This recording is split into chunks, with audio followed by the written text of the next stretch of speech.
Le mal, Dragon Ball, la lutte infernale d'une petite fille, d'un enfant animal. Dragon Ball contre les morales, méchant oracle à la force bestiale.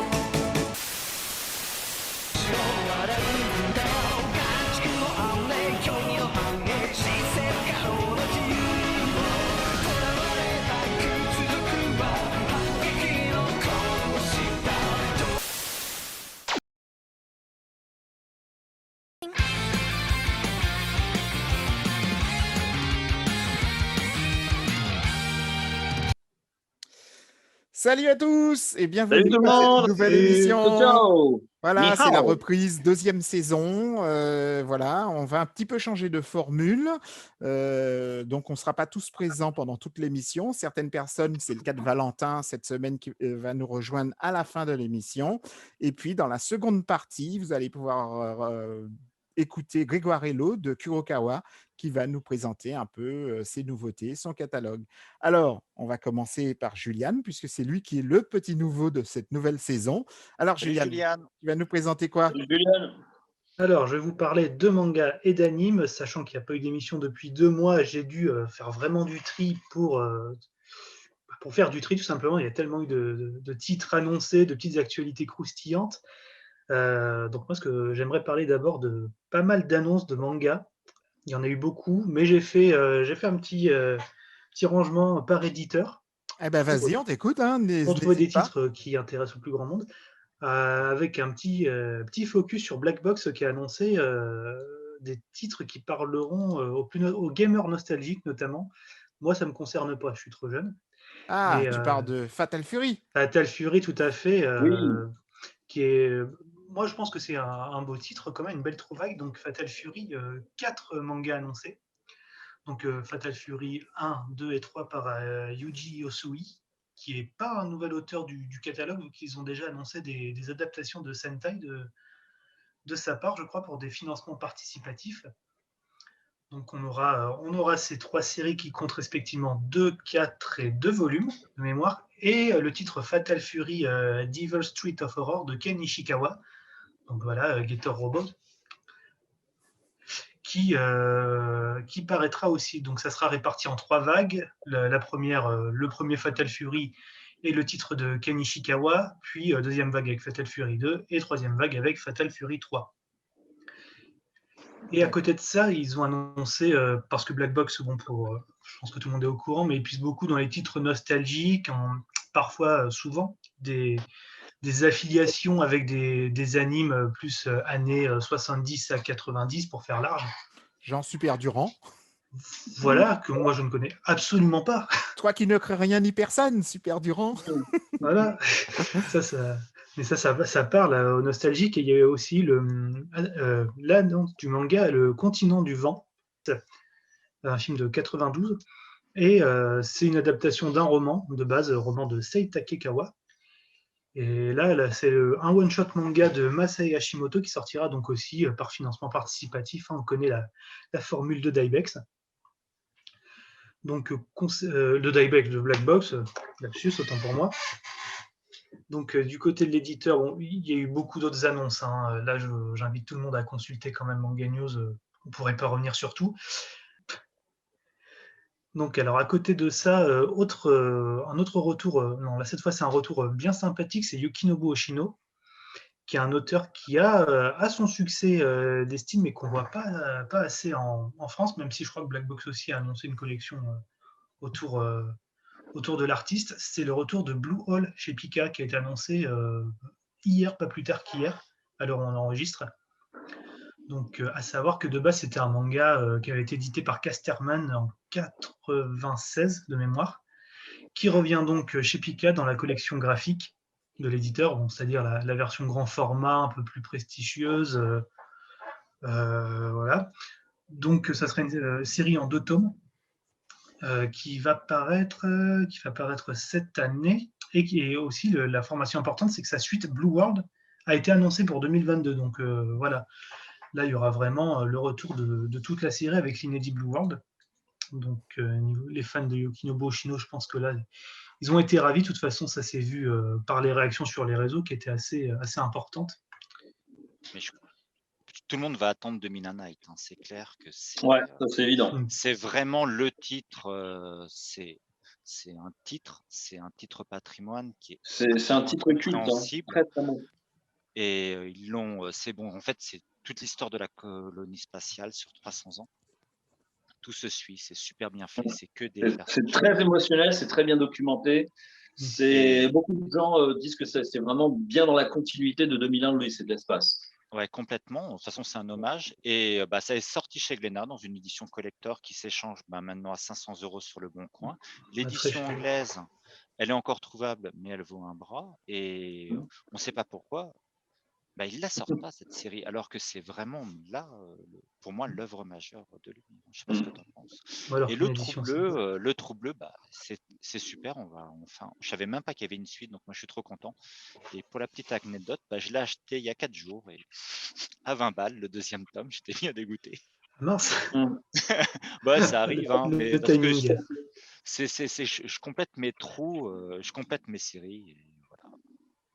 Allez, vas-y, Mais- continue. Mais des fois, il y a des rééditions, voilà. Et parlant de réédition, voilà, ta transition est pas mal vu que Glénat a annoncé le retour de Mermaid Forest de Rumiko Takahashi. Donc forcément, Grand Prix d'Angoulême de 2019. Donc c'est normal de voir sa bibliographie paraître intégralement chez nous, entre guillemets. Alors Mermaid Forest, il y avait un seul tome paru en France, je crois, à l'époque. Mais la série, depuis, c'est fini en deux ou trois volumes. Donc, Glénat va proposer une édition en 2 tomes pour le mois de septembre. Donc, voilà, les fans de Rumiko Takahashi, donc Ranma 1/2, Maison Ikoku, je pense qu'ils vont être ravis.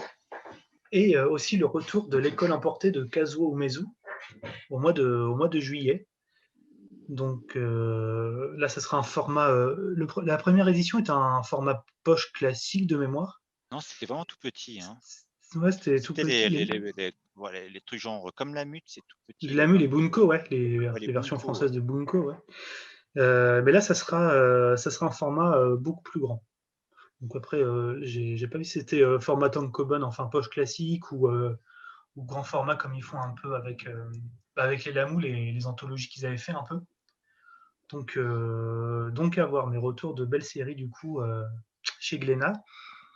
Et Glénat qui a aussi annoncé un titre qui est assez récent au Japon, qui était visiblement pas mal attendu parce que c'est dans toute la mouvance univers vidéoludique virtuel, c'est Shangri-La Frontière, qui est un manga de Ryosuke Fuji et une adaptation de light novel. Hein, c'est assez fréquent pour tous les titres du genre, c'est souvent des light novels à la base. Donc, si j'ai bien compris le synopsis, c'est un mélange entre ses voyages dans les univers virtuels et le joueur du grenier. Dans le synopsis, c'est un héros qui adore les jeux pourris. Donc voilà, ça peut être original et ça sort du coup premier tome le 15 septembre chez Glénat, donc à la rentrée scolaire. Côté Kiyun, c'était évident que ça allait sortir, mais c'était attendu, c'est Beast Complex de Paru Itagaki. Donc si je dis Beastars, ça parle à tout le monde, je pense. Voilà, Beast Complex, c'est né d'histoires courtes de Paru Itagaki, publiées avant Beastars, donc dans le même univers avec des animaux anthropomorphes.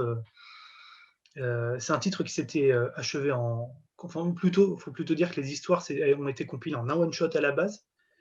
Et depuis peu, il y a de nouveaux titres, de nouveaux récits pour donner lieu à un deuxième tome. Mais voilà, donc Kiyun le 1er juillet, donc ce qui peut correspondre à Japan Expo l'a annoncé. Donc vu que Beastars ça marche énormément et qu'en plus on va avoir mois de mars, je crois, sur Netflix la 2e saison. Là, il y aura un public, ça va faire plaisir à beaucoup de monde et nous, ça nous permettra de voir si c'est vraiment des histoires indépendantes ou s'il y a quand même une connexion plus dense avec la série Beastars. Et pour finir le focus sur les mangas, parce que là, on ne pourrait pas revenir sur tout, c'est des petites précisions sur la réédition de Banana Fish. Donc, Banana Fish a une réédition qui était vraiment, vraiment demandée. Et je pense que le phénomène s'est accentué avec la série animée diffusée sur Amazon Prime. Donc, le retour de Banana Fish, ça faisait partie des belles annonces de Panini quand ils sont revenus de leur cendre. Et maintenant, on sait que ça prendra la forme de 10 tomes doubles, 10 tomes doubles en grand format aussi. Donc, c'était du format poche classique, la première édition. Et là, on passe sur un grand format. Donc, des tomes doubles qui vont inclure une nouvelle traduction. Donc, c'est pas juste reprendre le texte de base. Là, il y a vraiment un travail. Ils repartent de zéro pour cette série. Je pense qu'ils veulent vraiment lui donner une belle forme, avec des cartes postales en bonus. Et surtout, ce qui est intéressant, c'est que vu que 10 tomes doubles, ça va au-delà du format initial, c'est que la deuxième partie du dernier tome sera un recueil d'histoires courtes. Donc, pour compenser, pour ne pas avoir un dernier tome trop vide. Donc là aussi, c'est un titre très très attendu et on sent que Panini veut donner le max pour lui donner une belle place. Côté manga, il y a d'autres choses, mais on ne va pas revenir sur tout parce que j'aimerais aussi parler un tout petit peu d'animation. D'animation et de retour là aussi. Moi, ma chronique de cette émission, ça sera surtout des retours, avec un focus sur Kazé qui va redonner une place à certains de ses films d'animation dans un format similaire, le Steelbook. Là, c'est dommage, je n'ai pas pensé en prendre un à côté de moi, mais c'est du format Blu-ray. C'est pas très grand donc, mais c'est des boîtiers métalliques. Oui, en fait, tu veux parler d'un coffret un peu comme celui de Elfenlied qui est tout en métal, l'édition Blu-ray. Ouais, c'est ça, voilà. Je ne sais pas si tu arrives à voir là. Si, ouais. Ouais, c'est compliqué. Non, un peu plus. Ok, Attends. bon, c'est pas grave. C'est bon, voilà. stop. Voilà. En tout cas, Il est bon. voilà, tu vois, il brille. Ouais, ça brille Voilà. généralement. C'est joli. Ouais, c'est assez joli. C'est Kazé qui a sorti ça il y a à un Japan Expo. C'est Halsey Animé, par contre. Oui, ouais, mais en fait, j'ai l'habitude, c'est le réflexe, comme c'est que des anciens de chez Kazé, j'ai toujours oui. le réflexe de dire que c'est Kazé. Oui, All Anime, et donc, tu vois, c'est un coffret métallique, tu vois, avec une sorte de petit livret d'illustration, c'est très beau, Ouais, c'est ça ça. fait genre édition collector. C'est des beaux objets, hein, les steelbooks, et ça, c'est quelque chose que Kazé a compris, vu que là, ils nous ont annoncé. Alors, moi, j'ai noté 5 steelbooks de leurs films, dont parmi leurs titres phares, Le tombeau des Lucioles d'Isao Takahata et Perfect Blue de Satoshi Kon, ont été annoncés sur ce format. Donc, déjà, ça va être de beaux objets de films majeurs de l'animation japonaise. Alors, dans le tombeau des Lucioles, tu vas me voir dans un making-of plus jeune de 10 kilos. Un peu plus de 10 ans, voire 15 ans. Je suis dans une interview dedans, normalement. S'ils l'ont gardé. Oh, putain. Faut voir côté contenu, mais en tout cas pour Perfect Blue, ça va faire du bien parce que il me semble qu'il n'y avait plus que l'édition simple qui était disponible sur le marché, parce que quand ils ont ressorti Perfect Blue en version remasterisée, ils ont sorti un super beau coffret collector, format plus ou moins A4, qui s'écoulait vraiment comme des petits pains. C'était un coffret très fourni avec le storyboard du film, beaucoup de bonus, très luxueux l'objet. Et il est très vite parti, et maintenant il se trouve, des fois il se trouve tout simplement pas, ou sinon à des prix exorbitants. Donc ressortir Perfect Blue en version steelbook, donc un joli objet. Et aussi trois autres films à côté d'une grosse saga c'est plus besoin de la présenter, c'est Dragon Ball. Donc Kazé a beaucoup travaillé sur les 3 derniers films de la licence ces dernières années. Oh. Donc Battle of Gods, La Résurrection de F et Broly, Dragon Ball Super Broly. Ah, dommage. Moi, je pensais que ça allait être les anciens qui allaient ressortir. À mon avis, il vaut mieux prier du côté d'Abe pour ça. Ah, d'accord. Ok. Abe qui travaille actuellement sur une intégrale remasterisée de Dragon Ball, la série d'origine. Donc Goku enfant, pour ceux à qui ça ne parlerait pas. Mais donc voilà, Kazé qui ressort les 3 derniers films en steelbook, pour la énième fois, vu qu'il y a déjà eu plusieurs éditions. Il y a eu de l'unitaire, il y a eu du combo, il y a eu un premier steelbook avec les Battle of Gods et Résurrection de F. Donc là, pareil, 29,99 € les trois steelbooks. À savoir que 2 OVA qui avaient été proposés dans une édition précédente, c'était l'OVA Le plan d'extermination des Saiyans et Episode of Bardock. Ils vont être dispatchés dans ces nouvelles sorties. Et pour finir, le film Broly, sans supplément particulier, vu que de toute façon, il y a déjà eu l'édition en prestige il n'y a pas longtemps avec pas mal de bonus qui seront peut-être repris à voir. Ok. Et aussi, un sujet qui me tient à cœur, c'est une belle actu Gundam en ce moment en France. Et j'en parle pas seulement parce que je suis un gros fan de Gundam, mais aussi parce qu'il y a eu un événement assez significatif, c'est l'arrivée sur Crunchyroll de la toute première série Gundam, donc Mobile Suit Gundam, hein, tout simplement, qui est la première œuvre née en 79, réalisée par Yoshiyuki Tomino. Donc pour ceux que ça intéresse, il y a un excellent documentaire amateur qui vient de sortir par un vidéaste qui s'appelle Pink Platypus pour apprendre toute la production de la série. Bref, donc voilà, elle est enfin disponible. On l'avait jamais eu en France. On a vu ces films compilés. Ouais, sorti chez Chez Dybex c'est sorti Biz plusieurs en fois, DVD. ouais. Il est Biz ressorti en plusieurs fois. DVD, Biz en DVD et All the Anime en Blu-ray. Donc côté Gundam, du coup, pour en revenir à la série initiale, ça a fait un petit buzz, micro-buzz à l'échelle de Gundam en France, mais aussi du côté du Japon. Ils ont beaucoup relayé les Japonais cette sortie chez nous. Tu as même Toro Furuya, qui est le seiyuu du héros de Gundam, qui est aussi le seiyuu de Yamcha dans Dragon Ball et de Seiya dans Sanseiya, qui a relayé de son côté. Il était très ému de cette nouvelle. Donc voilà, c'est un monument de l'animation, et si on passe le cap de l'âge graphique, on va dire, c'est à tenter. Surtout qu'à côté de ça, niveau sortie Gundam, il y a All the Anime qui continue ses parutions Blu-ray, qui a sorti dernièrement le film Gundam Narrative. Bon, je ne vais pas faire toute la chronologie, mais c'est une suite de Gundam Unicorn, donc pas un très bon point d'entrée, hein, c'est vraiment pour les initiés. Et qui a annoncé le film Gundam F91 prochainement pour le mois prochain, le mois d'avril en Blu-ray. D'accord. Qui est un standalone, hein, donc si certains veulent tenter, pourquoi pas. Il est très très bien ce film. À l'époque, j'avais beaucoup aimé. Sachant que les fans sont très divisés sur Formula 91. Ouais, il y en a qui adorent, il y en a qui détestent, il y en a qui disent que le méca design est à chier, d'autres qui disent que non, justement, c'est original. C'est différent. Les fans sont extrêmement, les fans de la base dure est vraiment extrêmement divisés sur ce film. Alors, vrai, mais par contre, elle se rejoint sur un point, c'est que le film n'a pas pris une ride. Il est vraiment très beau. Côté animation, il est beau. En tout cas, je te remercie. C'était une bonne rentrée. Bien chargé, oui. Ça, oui, bien chargé. De toute façon, tu n'avais pas le choix. Il y avait tellement de choses à dire. Une rentrée bien chargée. C'est sûr. Okay. Alors, Bruno, qu'est-ce que toi, tu vas nous présenter? Pas de nouveauté, pas de manga en japonais aujourd'hui. Je suis désolé. J'ai eu un trou. La fin de l'émission a mis... je me suis arrêté de lire quelques titres je me suis concentré sur mes achats français et j'ai rattrapé mon retard. Philippe, il disparaît. C'est pas grave. Et donc, j'ai profité un peu de ce retard pour me pencher sur ma collection et je me suis aperçu qu'on avait très, très peu d'informations et donc j'ai cherché absolument à avoir des infos parce que j'ai trouvé que cette année 2020 avait été vraiment, moi, pour ma part, très, très riche puisque j'ai beaucoup consacré mon temps libre au manga.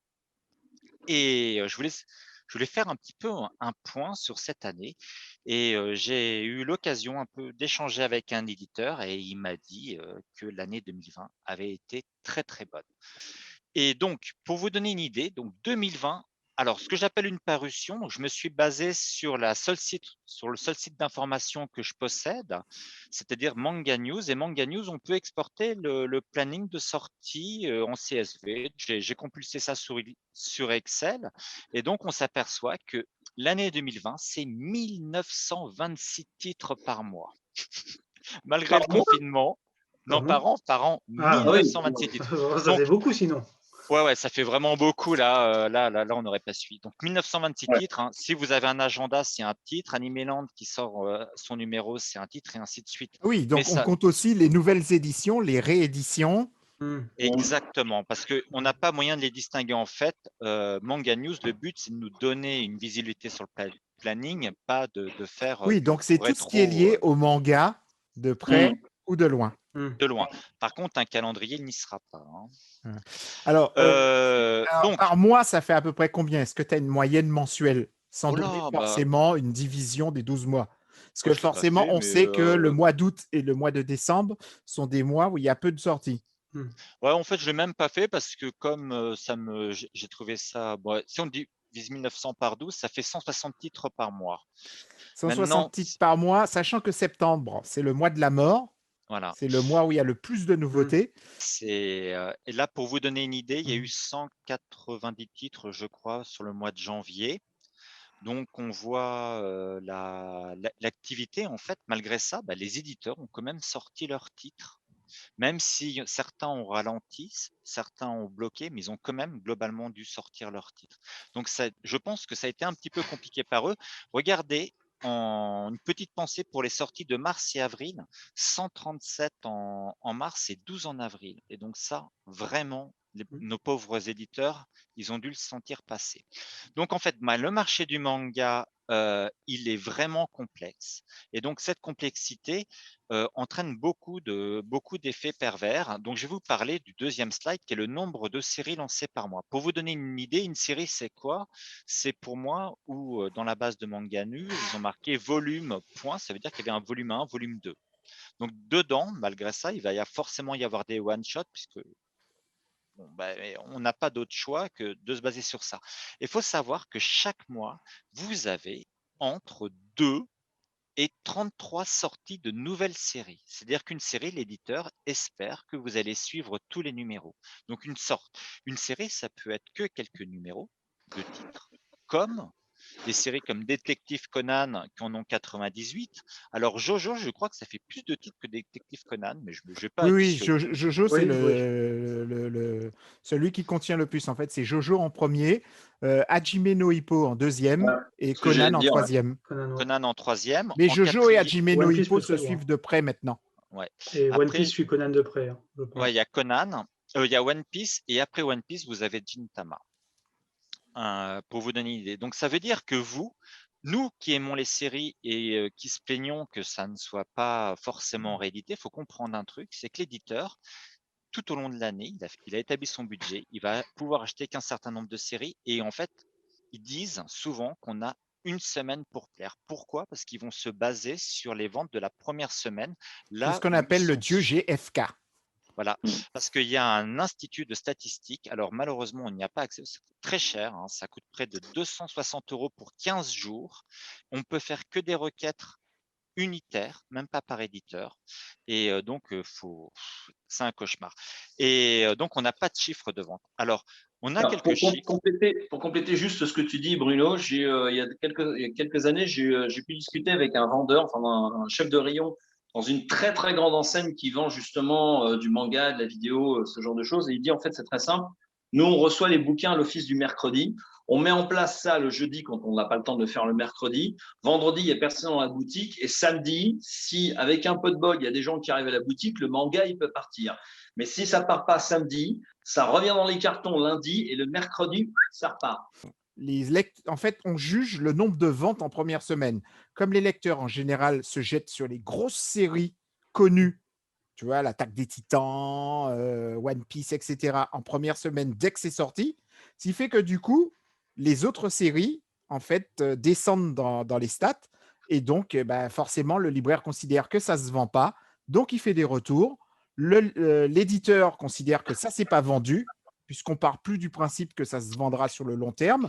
Et comme l'éditeur paie de fortes sommes sur les stocks qui sont gardés chez son distributeur, au bout d'un moment, si ça part pas, il est obligé de pilonner. Sinon, ça lui coûte plus cher de garder des mangas que de les fous dans la poubelle. Ouais. Voilà. Donc, moralité, c'est terrible. Tu peux passer au troisième slide. Moralité, c'est terrible, mais dès que vous avez un auteur ou une série qui vous fait envie, achetez-la tout de suite. Et bon, je ne saurais que trop vous recommander votre petit libraire de quartier. Pourquoi? Parce que la passion est là. Alors, si vous voulez vous donner une idée de ce qui se vend, on a un outil qui est simple, hein, c'est les meilleures ventes d'Amazon. Et je vous souhaite bonne chance pour trouver des titres qui ne sont pas les fameuses locomotives. Alors, je vais revenir sur le terme locomotive juste après. Des titres un peu hors normes, il n'y en a pas. On est quasiment toujours sur la même chose. Alors, j'ai eu les ventes de My Hero Academia 25, il y a plus de 60 000 exemplaires. Voilà, ça, on arrive à les trouver sur le net. C'est juste pour vous donner une idée. Il faut savoir qu'un manga, il va être entre 3 000 et 5 000 au lancement. Donc, il y a toujours une prise de risque. Donc, sur ce deuxième tableau, c'est pas très clair, mais je voulais comprendre ce que c'était qu'un gros éditeur et un petit éditeur. On a eu 87 éditeurs cette année qui ont publié quelque chose. Alors attention, si c'est un artbook, ça fait une parution, d'accord? J'y tiens. Et donc, sur ces 87 éditeurs, on a Pika, hein, qui appartient à la maison Hachette, qui a sorti 225 références. Attention, agenda, ça compte comme une référence, encore une fois. Ce qui fait que lui tout seul représente 11% du marché. Et ça là où c'est incroyable, c'est que Pika a aussi lancé 23 séries. Donc, ça explique pourquoi, parfois, vous voyez une série qui devient annuelle. Je ne vais pas forcément rééditer, je vais jusqu'au bout. Donc après, le deuxième du marché, c'est Kana, par le nombre de références, hein, pas du tout par les ventes. Hein. Ça, je n'ai pas accès à ces informations. Kana, ils ont fait 160 titres. Et par contre, au niveau lancement, ils ont lancé que 13 séries. Vous voyez, on n'est pas du tout sur les mêmes positionnements. Après, c'est une moyenne. Hein. Chez tous Ouais, les éditeurs importants, c'est à peu ouais. près une nouveauté par mois, l'équivalent Voilà. d'une nouveauté par mois. En gros, je vais vous lire un peu moi, je vous parle. Alors, les séries, c'est ce qui va. C'est hors one shot. C'est vraiment. Moi, c'est ce qui m'intéresse le plus parce que ce que j'aime dans le manga, c'est en avoir pour longtemps et vivre un peu. Vous savez, vivre avec les héros pendant vieillir avec eux. Quoi. Sauf que bon, j'ai plus 16 ans, eux toujours, mais bon, voilà, c'est un autre débat. Et bon, alors sachez que celui qui sort beaucoup de séries, c'est Akata. C'est le deuxième. Ouais, parce qu'ils sont sur des séries très courtes et qu'ils en Bah ont oui, c'est beaucoup. des titres courts, oui, Voilà, essentiellement. c'est des titres courts. Et donc, un éditeur, comme Tonkam, par exemple, il est à une centaine de références, 96 exactement, et il va lancer 13 nouveautés. Donc, 13 séries. 13 séries, ça veut dire pas nouveauté. Donc, il faut que vous compreniez que malheureusement, notre marché est tel, vu ces références, qu'on est obligé d'acheter au fur et à mesure un maximum de choses. Donc, ce qu'on aime, il faut l'acheter au fur et à mesure. Vous ne pouvez pas attendre. Pourquoi? Parce qu'après, vous vous mettez à la livraison d'une non-réédition. Et pour l'instant, regardez bien ce qui se passe. Les rééditions sont très, très peu annoncées. Qu'est-ce que j'appelle une réédition? C'est pas ils vont sortir dans une nouvelle édition. Ils vont sortir simplement, ils vont rééditer un titre. Par exemple, Komiku a réédité Le Maître des Livres, où ils en avaient pris 6 d'épuisés, et ils ont fait un simple message sur Twitter. Donc, personne ne l'a récupéré, a récupéré l'info. Donc, vous voyez, c'est très, très compliqué. C'est pour ça qu'il est important de continuer à avoir son libraire et de discuter avec lui. Comme on va recevoir Greg de Kurokawa. Donc, Greg, au niveau du nombre de sorties, il est quatrième ex aequo avec Glénat, donc 104 sorties par mois. Et au niveau nouveauté, il en a fait 10 et il est à peu près 12e. 12 séries, il a fait Greg. Et il faut savoir que Greg, lui, Kurokawa, ils ont sorti à peu près, ils ont été très très constants. C'est le dernier slide de Pascal. Vas-y, passe. Voilà. Ils ont été très sortis. Donc en bleu, vous avez là où ils ont sorti des séries. Et voilà, donc j'espère que ça aura permis à certains de comprendre pourquoi ça hurle tant sur les réseaux sociaux, mais sachez qu'une réédition, c'est très compliqué, puisque de toute façon, le retour, c'est moins cher de faire du pillon que de le récupérer en stock. Et ça, c'est dramatique, mais c'est le marché qui est comme ça. Voilà, j'espère que cette rubrique vous a intéressé. Je compte sur vous pour faire des commentaires si vous voulez que je continue à faire des analyses de ce genre. Et voilà, donc sachez qu'un éditeur sans locomotive, une locomotive c'est un titre qui vend comme My Hero Academia, comme vous les connaissez, One Piece, Dragon Ball, c'est très très compliqué pour lui. Voilà. Ok, ben c'était très sympa de ta part. Merci Bruno. Allez, Cara, à toi. Alors, qu'est-ce que tu vas nous présenter cette semaine? Alors, écoutez, bonjour tout le monde. Écoutez, voilà, c'est le mois de janvier-février, c'est la nouvelle saison donc qui démarre pour l'année donc 2021. Alors, c'est vrai que pour le quatrième trimestre de l'année 2020, on a été très très gâtés. On a eu vraiment des titres très divers et de qualité. C'est vrai que là, par contre, pour janvier-février, ça a été un petit peu plus timide, mais enfin, on a été quand même gâtés par des trucs relativement sympathiques. Encore une fois, moi personnellement, je laisse tomber les blockbusters, même s'ils sont de qualité, bien évidemment. Je me concentre vraiment sur des titres déjà un petit peu plus confidentiels. Alors, on a quand même quelques petites suites assez sympathiques, comme par exemple la deuxième saison de Yuru Camp, qui est un petit peu le dessin animé feel good sur le camping donc au Japon, donc c'est vraiment très, très sympathique. Vous avez la suite de Uma Musume Pretty Derby. Alors là, c'est un concept à la japonaise, n'est-ce pas, avec des jeunes filles chevaux. Alors, calmez-vous au niveau de la morale, c'est juste des filles qui font la course, mais ce sont des filles à moitié chevaux. Voilà, donc vous allez voir, c'est très mignon, c'est très sympa. Et alors, c'est zéro fan service. C'est ça qui est très bizarre avec un sujet comme ça. Je pensais que vous allez. Eh ben, non, même pas. Heureusement, d'un Les côté. fans d'animé ne sont pas zoophiles. Écoute, Heureusement oui, que c'est c'est très pas fait, ouais. curieux. Même quand elles s'entraînent, je me suis dit, chouette, on va les voir en bloomer. Et rien du tout, elles sont en gros jogging bien épais, du 9-3. Je dis, tiens, bon, en même temps, le scénario est super sympa. C'est mignon, on sent l'animé, on va dire, tout public. Voilà. Qu'est-ce qu'on a aussi? On a Wonder Egg Priority. Alors là, celui-là, il est vraiment très bizarre, il est très très beau. J'attends d'en voir un petit peu plus avant de me prononcer, mais c'est vrai que le premier épisode était très beau techniquement parlant et très intriguant au niveau justement de l'intrigue. On a aussi du surnaturel avec Kemono Jihen, qui est vraiment très sympa dans un genre un petit peu surnaturel, exorcisme et autres. Mushoku Tensei, bien évidemment, adapté du manga édité donc par Doki Doki. Alors, Voilà. je fais une petite parenthèse dessus parce que j'adore à la fois le manga et même si je trouve ça un peu trop mauvais pour moi, mais j'adore le manga et l'animé. Et ce qui est bien dans l'animé, c'est qu'ils ont rajouté tous les trucs qui étaient dans les suppléments. Ils l'ont mis directement dans l'animé. Donc, il y a beaucoup de parties inédites par rapport au manga dans l'animé. Et moi, ce titre, j'ai toujours rêvé de me faire un best-of des idées complètement. Parfois, l'auteur a des idées farfelues et je me dis, c'est là, il faut que je les note parce que dans 10 ans, je les aurais oubliées. Et après, quand on les ressort du contexte, on se dit, non, mais c'est juste incroyable. Non, mais il a plein d'idées. J'espère on espère que la fin du récit, ou tout simplement le développement sera à la hauteur déjà d'un départ assez pétaradant. On a aussi Gekidol qui est plutôt sympathique, mais je vais me concentrer essentiellement sur deux titres complètement antinomiques, complètement opposés. Donc on a déjà Rido the Healer, donc c'est vraiment l'animé polémique du moment, qui raconte l'histoire dans un monde d'heroic fantasy de Keare, qui est un jeune paysan propulsé héros guérisseur suite à l'apparition d'une marque sur sa main. Et alors le problème, c'est que dans son royaume, un héros guérisseur, donc un healer, donc en anglais, est considéré un peu comme quelqu'un d'inutile. En plus, lui, il n'a pas de bol. Quand il utilise ses pouvoirs de guérison, il ressent la douleur de celui qui a été blessé. Voilà, précisons un petit détail, hein, parce que je suis ce manga depuis très longtemps.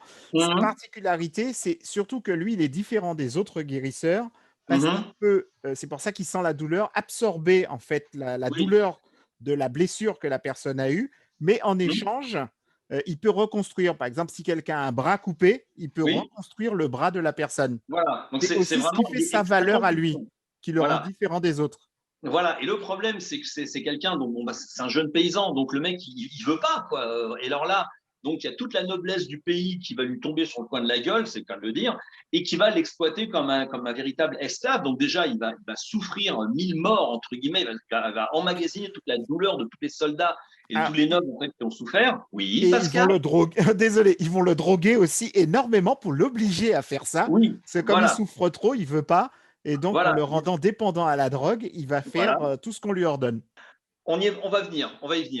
Le truc, c'est que non seulement il se fait exploiter, mais il se fait aussi exploiter sexuellement. C'est un mec qui non seulement se fait maltraiter, mais en plus il se fait violer, aussi bien par des nanas, certains machos diront ah oui, voilà, mais il se fait aussi violer par des mecs. Là, déjà, c'est un petit peu moins rock'n'roll peut-être. Bon, en attendant, il s'en prend vraiment plein la gueule, et au bout de 4 ans d'esclavagisme, en fait, il réussit à entre guillemets, à prendre un peu son indépendance et il développe en fait un pouvoir qui lui permet de rebooter la Terre où il se trouve et de revenir donc 4 ans en avant au moment où justement son pouvoir va se déclencher. Et à partir de là, il va se mettre en route d'une quête de vengeance absolument, comment on va dire, le mec va devenir l'ordure. Il va devenir véritablement une ordure manipulatrice, malsaine, dégueulasse, un anti-héros, mais vraiment, même pas le anti-héros sympa, c'est vraiment un salaud dans toute sa puissance du terme. Et c'est là où le dessin animé est un peu bizarre parce que quelque part, c'est un peu comment dirais-je, une plaidoirie d'avocat. Dans le sens, oui, mon client est un meurtrier et un violeur, mais il a eu une enfance difficile, il a des circonstances atténuantes. Ouais, d'accord, ok, on a l'explication de pourquoi il est aussi trash que ça, mais quand même, est-ce qu'on peut, on va pas dire adouber, est-ce qu'on peut au moins comprendre ce qu'il va faire, mais il va à son tour, entre guillemets, violer, il va manipuler les gens, il va faire des dégâts collatéraux, donc c'est vraiment c'est même pas un héros, on suit carrément presque le méchant de la série, même si on explique pourquoi le gars est comme ça, c'est quand même un animé vraiment, c'est super malaisant. C'est vraiment très, très malaisant et en même temps, on va pas dire fascinant, mais jusqu'où va aller cette quête de ce mec-là? Jusqu'où il va aller pour assouvir sa vengeance? Parce que quelque part, on est, entre guillemets, content qu'il assouvisse une vengeance par rapport à des salauds qui sont peut-être pires que lui, mais d'un autre côté, les méthodes qu'il utilise font que c'est lui-même un salaud, quoi. Donc, c'est la loi du talion vraiment à son extrême le plus pur. Et attention, c'est violent, c'est gore et il y a du cul. Le dessin animé, vraiment, la série télé ne recule devant rien, donc il y a une version non censurée. Ah, le manga aussi, t'inquiète pas. Hein. Dans le manga aussi, ça y va à fond. Et bon, voilà. C'est explicite, ouais. Ouais, c'est très, très explicite, c'est très bizarre. C'est un dessin animé vraiment, c'est très, très, très particulier. Il faut vraiment regarder ça avec un recul, vraiment, parce que… Ou pas le regarder. Ou pas le regarder, tout simplement. Mais je pense là que beaucoup de gens l'ont regardé, enfin, hélas, beaucoup de gens l'ont regardé aussi parce que ils veulent constater de lui-même. Et c'est vrai que quelque part, alors, on parle de liberté d'expression, est-ce que sous prétexte de faire de l'art, on a le droit de tout faire? En plus, entre guillemets, c'est un beau dessin animé. Les dessins sont beaux, les scènes d'action sont plutôt bien foutues, bien chorégraphiées. Il y a une scène de baston à l'épée, je crois, dans l'épisode 6, qui est vraiment bien foutue. Bon, c'est pas non plus un chef-d'œuvre, hein, voilà. Mais pour une série télé d'heroic fantasy, entre guillemets, de catégorie moyenne, franchement, c'est tout à fait honorable. On n'est pas dans du Danmachi non plus. Mais franchement, les scènes d'action sont vachement bien foutues. Il y a un scénario, bon, voilà, il est ce qu'il est. Et puis, surtout, ce personnage-là, on se dit, mais qu'est-ce qu'il va trouver comme saloperie à faire, comme qu'est-ce qu'il va utiliser comme vengeance, qu'est-ce qu'il va manipuler comme personne? Parce que comme ce mec-là a gardé ses pouvoirs, il peut prendre des apparences autres. Enfin, je ne peux pas tout dévoiler. Oui, mais par exemple, pour se venger d'un mec, il va transformer le mec en nana. Voilà. Et le mettre au milieu de zombies en route. Voilà, donc par exemple. Ah oui. Voilà. Très spécial. Et alors là, maintenant, on va passer maintenant à une autre catégorie complètement différente. Alors là, je rallume ma petite tablette, voilà. Parce que juste le un petit titre, truc. oui. On a eu aussi un manga qui est complètement hors norme et je ne sais pas si les gens se rendent compte que c'était sorti quand même sur un gros magazine de publication japonaise, c'est Chainsaw Man. Chainsaw Man qui était complètement en décalage avec tout le reste. Et Chainsaw Man, qu'on aime ou qu'on n'aime pas, c'est pas là la question. Ça a été, je me dis, la première fois que je l'ai lu, j'ai fait, on a un éditeur qui a dit ouais sur ça et finalement, ça s'avère que c'est une super belle vente. Donc, quand ça sort des sentiers battus, ça peut plaire, quoi qu'il arrive. Donc, et puis, attention à l'autocensure, c'est super dangereux. Donc, faut qu'on ait des auteurs qui osent. Ce qu'il faut, c'est juste que ça soit les gens. On doit protéger nos petites têtes blondes. Voilà. Alors après, l'audience, le plus souvent sur ce genre de truc, l'audience n'est pas faite par le titre lui-même, mais par les gens qui créent une polémique autour. Et qui s'attirent le plus de monde, et c'est eux qui font le plus d'audience.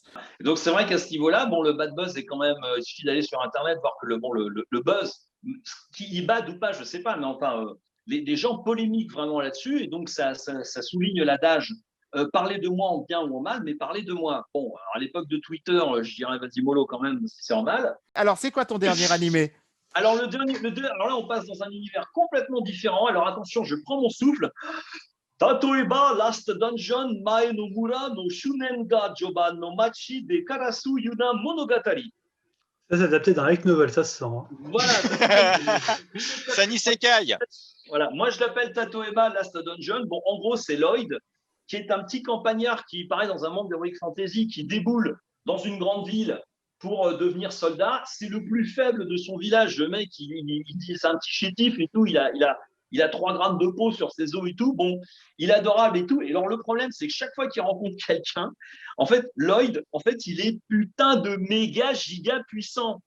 Le mec, il fait une pichenette, il envoie des monstres de 10 mètres valdinguer, mais il ne le sait pas. Pourquoi? Parce que ce gars-là vient d'un village de héros. Et c'est le plus faible du village. Mais tous les héros, en fait, c'est des gros Superman. Les mecs peuvent soulever des montagnes, éclater des villes entières et compagnie. Et lui, c'est le plus faible. Et il ne s'en rend pas compte, en fait. Il pense qu'il est vraiment le plus faible de tous les humains, d'une certaine façon. Et c'est là il y a des quiproquos en cascade, il y a des gags en cascade, il y a des personnages qui sont tous complètement azimutés. Donc là, à ce niveau-là, on est vraiment dans une comédie d'heroic fantasy qui reprend un peu les poncifs du genre. On a les sorciers, on a les mercenaires, on a les soldats, on a les rois démons, évidemment, qui déboulent. On a des personnages, on a des quiproquos toutes les 3 secondes. C'est pété de gags. Je pourrais… Voilà, si vous avez vraiment un petit coup de cafard, un petit épisode de Tato Eva Last Dungeon, puis hop, ça repart. C'est mignon comme tout, c'est adorable. Il y a vraiment les personnages sont tous sympas, ils sont tous un peu tarés. Il y a un moment, il y a par exemple une des copines de Lloyd. Alors, il y a un espèce un peu d'harem, mais c'est pas vraiment un harem parce que bon, lui, comme tout héros entre guillemets un peu naïf, il se rend pas compte que la moitié des nanas de la classe sont amoureuses de lui. Mais enfin bon, comme d'habitude, hein, dans les comédies entre guillemets japonaises, moe entre guillemets. Donc, il y a une nana, par exemple, elle a la malédiction de la ceinture maudite, c'est-à-dire que depuis sa naissance, elle a une ceinture qui lui entoure la tête, qui la défigure un petit peu. Et en fait, lui, à un moment, il lui fait juste une petite tape sur la tête et la ceinture s'en va. Et elle dit, oh là là, c'est toi mon héros, c'est toi mon libérateur et tout. Elle est complètement tarée, évidemment, du héros. Il y a des parties, on dirait, du théâtre de boulevard. Et à un moment, ils se retrouvent tous dans un hôtel pour des mariages arrangés, pour résoudre des affaires d'agression et tout. Enfin, c'est un bordel. Alors, tu sais que moi, je me suis arrêté à l'épisode 4 parce que justement, je trouve que le héros naïf qui ne se rend pas compte qu'il est balèze, ça dure trop longtemps. Au bout d'un moment, ça ne fonctionne plus. L'animé est super joli, graphiquement, animation, c'est vraiment très beau. Le seul truc, c'est que ça reste quand même un petit peu répétitif, hein, quand même. Mais j'ai regardé là sur justement, Internet. regarde l'épisode de l'hôtel, tu verras, ça change un petit peu. C'est sympa parce qu'on se concentre un petit peu plus sur les personnages, enfin d'autres personnages secondaires. Il y a d'autres personnages également qui arrivent et qui font qu'il y a une espèce d'intrigue générale qui commence à se développer. Donc voilà. Alors attention, pareil, c'est pas un animé, je pense pas qu'il fera date, mais voilà, c'est la petite comédie. Donc après un épisode de Rideau the Healer, vous enfilez un petit Last Dungeon pour vous purifier un plat. Voilà. Tiens, en parlant de dungeon, tu as regardé The Hidden Dungeon?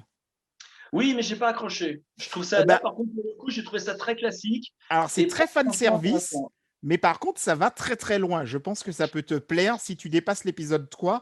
Tu as un fameux épisode avec la compétition des harems, des mecs qui vont avec leur harem manga dans une arène pour être jugés par une assemblée de pervers. Et c'est que des trucs qu'on retrouve dans des mangas qui sont assemblés, où chaque mec et son harem vont faire des trucs que tu retrouves dans plein de mangas. Et tu as tous les mecs qui vont les juger, mais tu sais, avec des masques, tu sais, qui sont pour cacher leur visage, etc. Et c'est bidonnant, justement, tellement ils ont été loin dans le concept. Écoute, je l'essaierai peut-être à nouveau un jour. C'est vrai qu'en ce moment, c'est vrai que cette saison, bon, ça se bouscule pas vraiment en termes de titres entre guillemets phares. On est très loin des Akudama Drive ou des D4 DJs. Il n'y a pas de titre où j'ai poussé un grand waouh, à part Rideau Thriller. Mais Rideau Thriller est tellement hors catégorie que bon. Alors, et So I Am a Spider. Ça j'adore moi. So I Am a Spider. Moi je suis fan d'Isekai forcément. J'ai entendu bien de ça. Je peux pas, je suis c'est vraiment. Alors il y a un truc qu'il faut voir dedans, c'est le générique de fin. Où il y a l'araignée habillée en idole et qui fait un concert, mais c'est quasiment le même concert que la série dont tu avais parlé dans le première émission. Voilà, et ils refont un concert identique avec toutes les araignées, avec leurs sticks lumineux, etc. Et le générique de fin est hallucinant, quoi. En fait, il a fait parler de lui, le générique de fin. J'aime beaucoup ce titre parce que c'est un isekai. Mais elle ne se souvient pas de son passé. Et donc, en fait, c'est vraiment, on peut y aller direct. Une fois que cette intro s'est fait, c'est l'histoire d'une petite araignée qui va essayer de s'en sortir. Alors, c'est l'histoire d'une lycéenne qui se trouve dans le corps qui se Ah ouais, retrouve mais dans le c'est corps d'une araignée. Mais très il y a peu une évoqué. deuxième intrigue dedans qui se passe avec des humains, mais qui, pour moi, est pas du tout intéressante. Moi, je préfère les parties avec l'araignée, où en fait, on te fait plus ou moins comprendre qu'en fait, tous les gens de sa classe, à elle, ont tous été plus ou moins Ah, transportés dans ce monde, sauf que elle, eh ben, s'est retrouvée dans une araignée. Et d'autres se sont retrouvés soit dans des humains, dans d'autres choses. Voilà.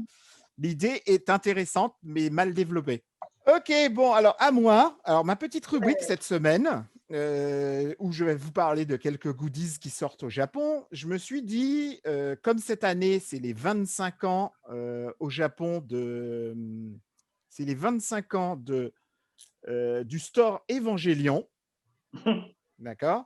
Donc, ils sortent toute l'année, en fait, plein de goodies qui, à partir de février, il va y avoir plein, mais vraiment plein de goodies. Et donc, je vous ai fait une petite sélection de quelques goodies qui sortent là dans les 2 mois à venir. Voilà, et après, je ferai une autre émission, je vous parlerai de la suite. Mais j'ai trouvé ça assez étonnant. Donc, je vous ai fait une petite sélection des goodies que j'ai trouvé un peu particuliers. Donc, par exemple, ils sortent une série de rasoirs Chic Hydro 5. Alors, en France, les Hydro 5, ça s'appelle les Wilkinson Sword Hydro 5. Voilà, je ne sais pas pourquoi c'est pas le même nom. Alors, c'est Hydro au Japon. Ils ont fait les One Piece, les rasoirs de cette marque One Piece. Ils font régulièrement, en fait, avec des licences très connues. Donc, ils ont fait 3 modèles. Donc, il y a Rei, Asuka et Marie. C'est incroyable. Je connaissais pas du tout, c'est incroyable. Voilà, ça coûte 25 € chaque modèle. C'est vendu avec 2 lames de rechange. Ouais, chez nous, c'est pas mieux. Hein, c'est 18 € hein, les Hydro Non, 5. mais ce qui est celui d'Azuka, ils sont tous aux couleurs, quoi. Oui, voilà. Mais c'est En vrai, ils sont jolis. Hein. celui de One Piece était hallucinant parce qu'il y avait le socle pour le poser avec un Luffy à côté. Oh, c'est génial. Qui le tenait. C'est génial. C'est génial. Mais ils sont à chaque fois introuvables. Tu peux pas, une fois qu'ils sont sortis, tu peux plus les retrouver après.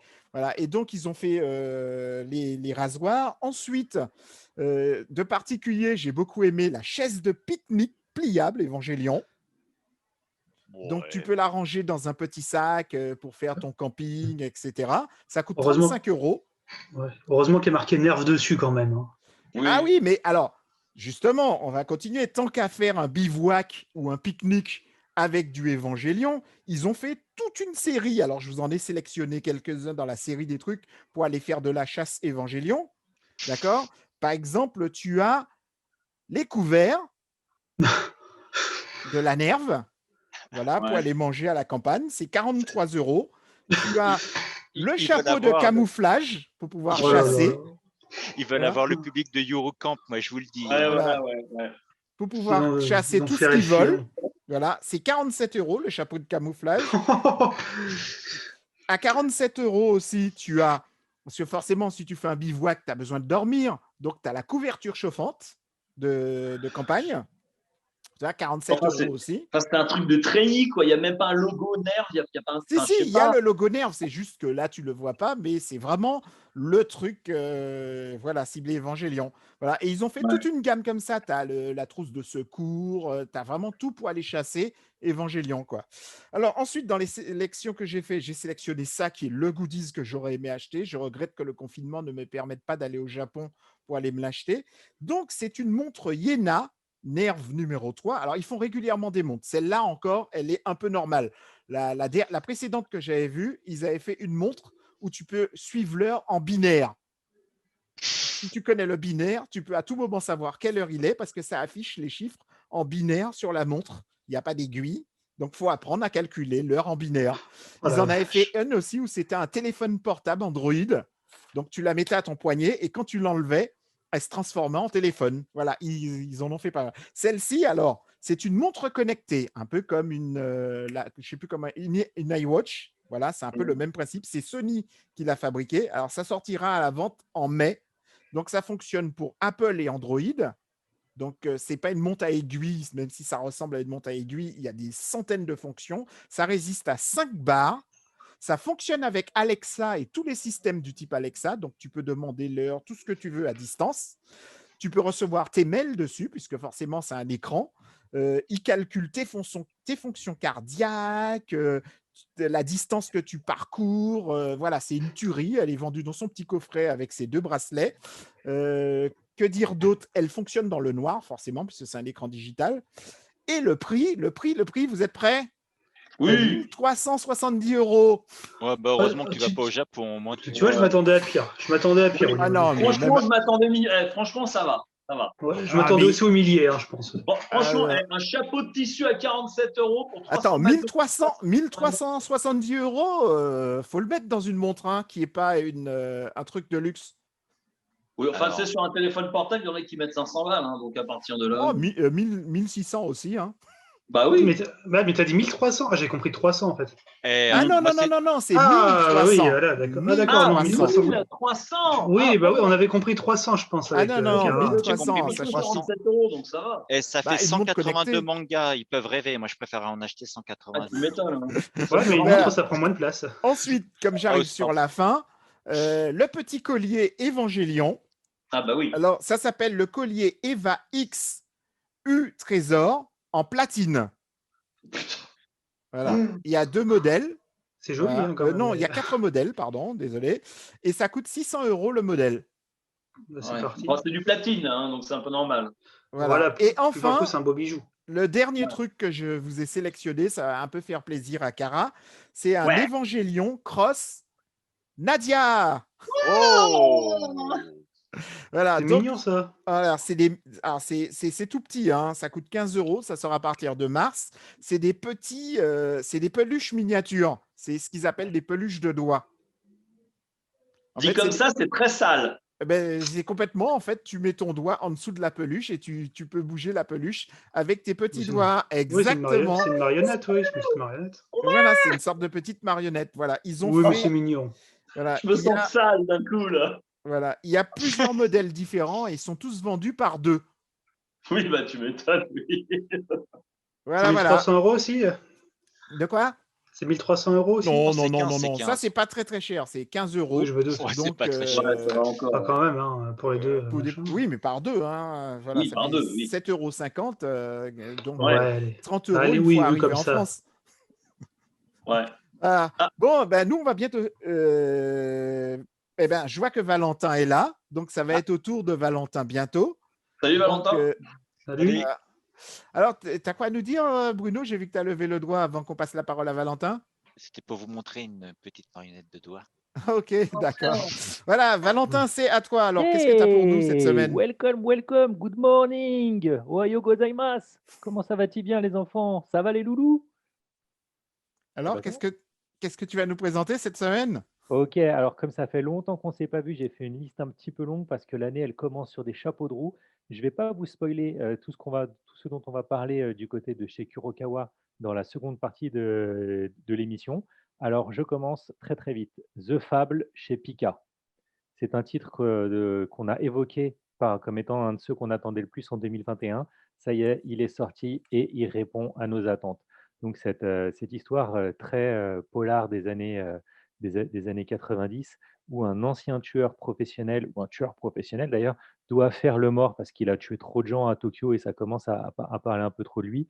Et donc il va se retrouver dans le sud du Japon à vivre une vie de personne normale, mais bon, en fait, il peut absolument pas être une personne normale. Il y a des quiproquos, c'est n'importe quoi. La mafia locale, du coup, s'auto-embrouille en disant il est là, s'il est là, ça doit être parce qu'il a une mission cachée et tout. Alors que non, il est vraiment juste là pour passer le temps un an et laisser le temps passer, quoi. Et c'est vraiment bien, c'est hyper bien gratté, c'est vraiment bien scénarisé. Bref, gros coup de cœur. Autre coup de cœur, toujours dans un univers un petit peu sombre, ça c'est chez Kiun, c'est My Broken Mariko. Ça, Là, c'est génial. Franchement, on c'est est sur génial. quelque chose, alors attention, clairement, vous prenez le paquet de mouchoirs à côté. C'est un voyage qui va être difficile. C'est un road trip de rédemption et d'acceptation de la mort. C'est incroyablement bien fait. C'est scénarisé, c'est minutieux, c'est dessiné avec un trait qui est pas parfois un petit peu nerveux, un peu sec, parfois qui a de la rondeur, parfois qui au contraire me tremble. C'est incroyable. Le travail sur les styles de dessin pour accompagner les périodes de l'histoire est juste dingue. On Et a le l'impression format est particulier aussi. le format est super. L'édition que Kiyun en a fait comme assez souvent à leur habitude, elle est géniale. C'est un gros, gros, gros coup de poing. À la fin, les bonus sont là aussi apportent quelque chose en plus à l'histoire. Alors, on se sent mal, on se sent très, très mal après l'avoir lu parce que c'est vraiment une histoire tragique, mais en même temps, on est content de ne pas être passé à côté de ce titre. Autre titre à côté duquel on aurait pu passer à côté, parce que, la cote des des mangas, avait trop monté et que c'était impossible de l'acheter si on n'était pas un nabab, américain, c'est la réimpression chez Panini Manga de Sido. Sido, où là, on est sur quelque chose qui a cartonné, fin 90, un peu partout. C'est la période du Bakumatsu, donc quand le Japon a, rouvert ses frontières avec les premiers étrangers qui arrivaient, quand le statut du samouraï commençait à être revu, que le port d'armes, le port du sabre, commençait à être réglementé, voire interdit, qu'il y avait une explosion, de la pauvreté un peu partout, dans le Japon. En fait, on est, sur un titre qui va se situer entre Vagabond et L'Habitant de l'infini, plus proche de Vagabond dans le côté réalisme, plus proche de L'Habitant de l'infini dans le traitement de la violence qui peut être, complètement exacerbée. Là, même si dans Vagabond, elle est très, très forte, mais on sent qu'elle est plausible. Dans L'Habitant de l'infini, on est un peu quand même sur du n'importe quoi et dans Sido, on va avoir ce côté, très, très grandiloquent, qu'on retrouve aussi, dans Kenshin, hein, qui se passe aussi à l'époque, du Bakumatsu. C'est vraiment, très, très content. On est sur une édition, semi de luxe, qui vaut vraiment le coup et de toute façon, bah, tellement moins cher que l'ancienne édition qui maintenant, vaut son poids en or, donc foncez si vous aimez les histoires de samouraïs. On parlera, de la hype de la dark fantasy plus tard, mais là, on en est pas loin parce qu'on n'est pas sur de la fantasy vu qu'on est sur de l'historique, mais c'est vraiment bien. Maintenant, qu'est-ce qui s'est passé en actualité cette semaine? Eh ben, il y avait 2 choses. Déjà, Tofu a rangé sa chambre, premièrement et deuxièmement, la sonde Persévérance est posée sur Mars et ça tombe super bien. On a 2 titres qui sont sortis, récemment, qui font écho à ça.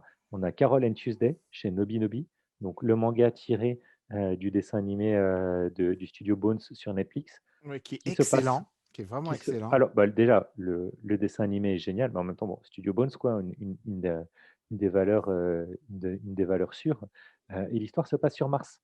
On est sur, une amitié, improbable, mais en même temps, obligatoire, tellement ces 2 personnes s'attirent et partagent, une envie commune, juste pouvoir s'exprimer à travers la musique, trouver leur place dans ce monde, particulier et hostile. Pas à leur place pour des raisons antipodes, hein, entre, la personne qui est complètement pauvre et l'autre qui est, issue d'une famille, super noble, super riche, mais qui se sent pas à sa place, quoi, en Puis fait. il y a le postulat de départ sur le principe où il y a presque Ah plus personne qui compose de la musique dans Il cet y a univers. les intelligences artificielles ont pris le pas sur toute l'originalité.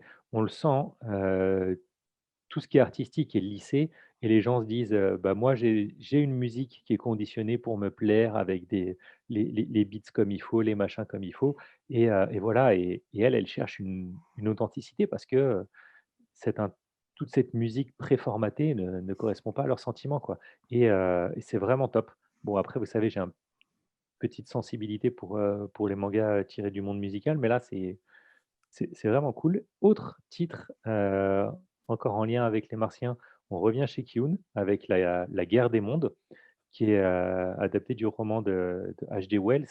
Et ben, cette adaptation en manga est quand même bien meilleure que le film avec, merde, j'ai un doute, c'était Tom Cruise? Ouais, Tom Cruise, hein?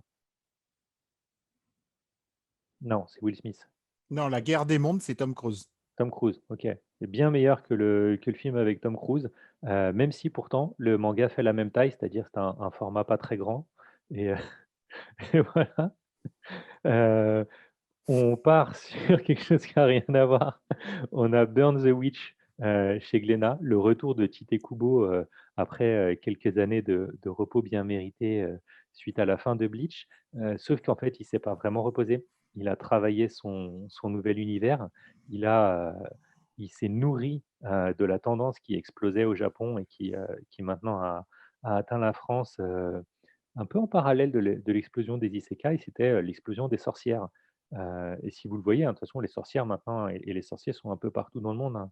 Il y a même eu, des articles dans tous les médias, que ce soit, Le Figaro ou Libé, sur, les tiktokers qui font de la sorcellerie dans leur placard et tout ça. Il y a plein de mangas, sur les witches, heu pour commencer par The Little Witch Academy, Flying Witch, il y en a des très bien aussi, chez Delcourt Tonkam. Et là, lui, il revient avec cet univers de sorcières très, très bleachien, dans son approche, avec des clans, avec des règles, un univers inversé par rapport à notre monde, donc une sorte, d'univers semi-parallèle.